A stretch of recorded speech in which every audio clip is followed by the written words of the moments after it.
Welcome back, dear viewers, and they are still watching Cairo local time and our special coverage for President Fattah al-Sisi's inauguration to Tahya Misr multi-purpose terminal Alexandria Port early in the day. And now we are joined over the phone by Mr. Abdel Latif Wahba. He is a journalist.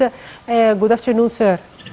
Good afternoon, yeah. So, Mr. Abdel Latif, as we have all seen that the President inaugurated the Tahya Misr multi-purpose terminal Alexandria Port on Thursday, and he inspected also different development projects in Alexandria Port.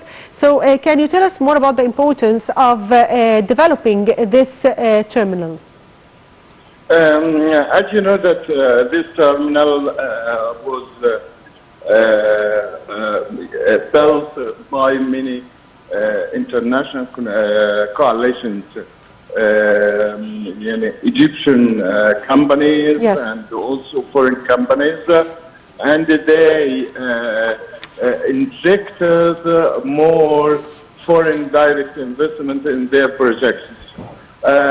They prepared the terminal to absorb all the coming containers and the ships from other ports in the area, and from coming from Europe, for example. And at the same time, as you know that we, as President Abdel al-Sisi mentioned today, we are intending to make this area a hub for transitional cargoes and so on, and you can distribute it to the other different countries in Africa, in Asia, and so on. This is on one hand. On the other hand, as you know that this project is also plays an important role in attracting many youths to work with them, and at the same time to decrease the unemployment rate, or to have a rule in decreasing the unemployment. Besides what the revenues Egypt gets from the projects, they are, as Minister of Transport said, we have many international companies working in building and constructing many other ports, not only Terminal 3, but you know that we have another international companies working in Egypt, like in Suez Gulf, and also in El Arish, and in many different ports in Egypt.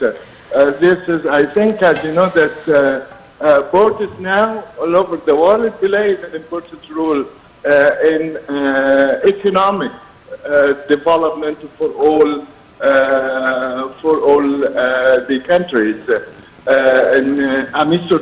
In Holland, for example, they are depending upon the ports and also trading the containers and so on.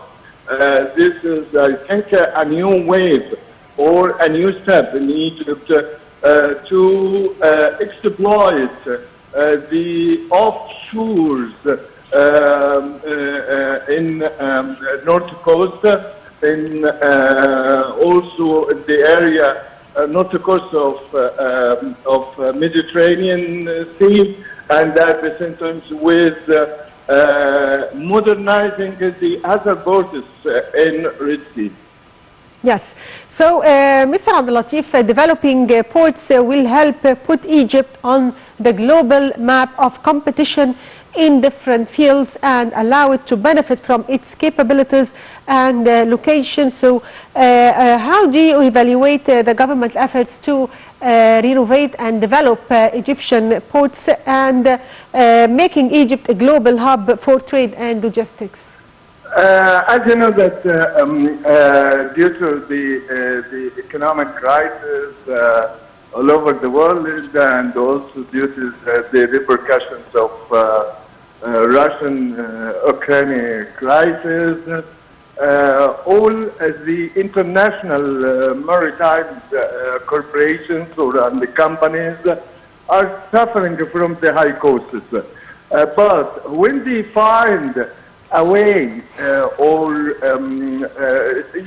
to stop or to make a transit for their goods and commodities and for their loot and loading ships and so on, it will be a great benefit for them economically, especially as they can, for example, transit some half-made goods and commodities and so on, and they can be completed here in our Suez Gulf or in Egyptian ports, and they can be re-exported again. This is a great benefit for both sides, the exporters and also the hoster or the hub area in Egypt and even the importers. I think Egypt will, during maybe 2 years or a year or 2 years, to be one of the giants in maritime and also in imports that can compete with the other international ports in the area. Yes, I'd like to thank you, Mr. Abdel Latif Wahba, a journalist. Thank you, sir, for being with us. And the viewers should break, and we'll be back with some local reports from Egypt.